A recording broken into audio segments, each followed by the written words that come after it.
और अब बात करते हैं उन दवाओं की जो कि आपकी सेहत के साथ खिलवाड़ कर सकती हैं।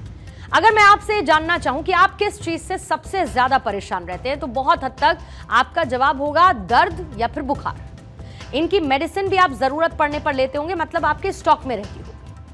कई बार आप इस दर्द और बीमारी से छुटकारा पाने के लिए अफोर्ड नहीं कर पाने वाली महंगी दवाइयां भी खाते हैं। लेकिन कुछ दवाइयां ऐसी हैं जो आपका स्वास्थ्य बिगाड़ सकती हैं। कौन सी दवा ले, कौन सी नहीं, इसको लेकर पिछले कुछ दिन में सरकार की तरफ से कई गाइडलाइंस जारी हुई हैं और इसी कड़ी में एक बार फिर से सरकार ने 10-20 नहीं बल्कि 150 से ज्यादा दवाओं को सीधा बैन कर दिया। इसमें से कई दवाएं ऐसी हैं जो कि आप और हम रोजाना लेते हैं। मल्टीविटामिन, फीवर से लेकर पेन किलर तक के लिए इन दवाओं का इस्तेमाल होता है। दरअसल केंद्र सरकार ने 156 दवाओं पर प्रतिबंध लगा दिया है। जिन दवाओं को बैन किया गया उसमें मल्टीविटामिन्स हैं और पेन किलर्स शामिल हैं। केंद्र ने पैरासिटामोल, ट्रामाडोल, टॉरिन और इसके साथ कैफीन के कॉम्बिनेशन पर भी प्रतिबंध लगा दिया है। मंत्रालय ने कहा कि दवाएं सेहत के लिए अच्छी नहीं। इन दवाओं को खाने से स्वास्थ्य पर नेगेटिव इंपैक्ट पड़ेगा। जिन दवाओं पर बैन लगाया गया है उसमें बुखार, सर्दी, एलर्जी, दर्द वाली या फिर एंटीबैक्टीरियल दवाएं शामिल हैं और इनमें से एक से अधिक दवाओं का कॉम्बिनेशन होता है। उन पर खासतौर पर हेल्थ मिनिस्ट्री की तरफ से एडवाइजरी है। आपको यह भी बता दूं कि एफडीसी का मतलब होता है फिक्स्ड डोज कॉम्बिनेशन। केंद्रीय स्वास्थ्य मंत्रालय के इस फैसले को जनहित में एक बड़ा कदम बताया जा रहा है। वहीं दवाएं बैन होने के बाद फार्मा कंपनी टेंशन में हैं।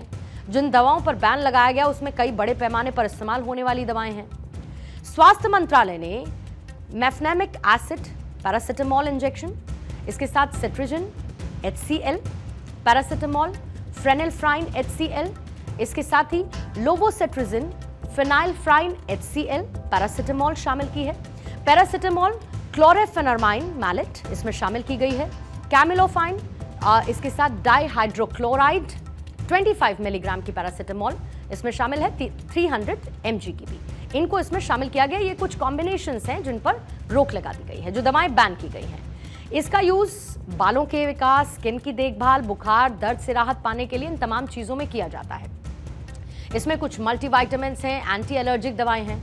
अब फिक्स डोज कॉम्बिनेशन ऐसी दवाएं हैं जिसमें एक ही गोली में एक से अधिक दवाओं को मिक्स कर दिया जाता है। अगर आसान सी भाषा में आपको समझाऊं तो एफडीसी दवाओं को कॉकटेल दवाएं कहा जाता है।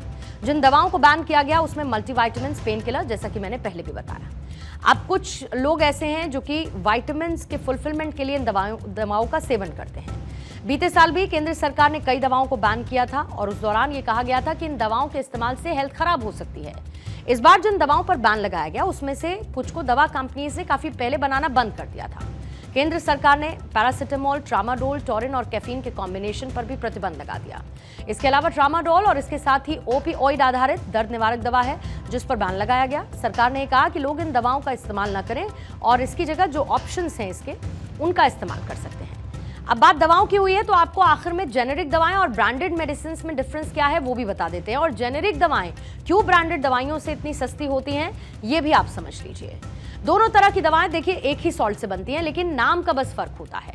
जेनेरिक दवा पैरासिटामोल को अगर क्रोसिन के नाम से बेचा जाए तो ये ब्रांडेड कहलाएगी। दोनों दवाएं एक ही तरीके का काम करती हैं क्योंकि दोनों का जो कॉम्पोजिशन है वो एक जैसा है।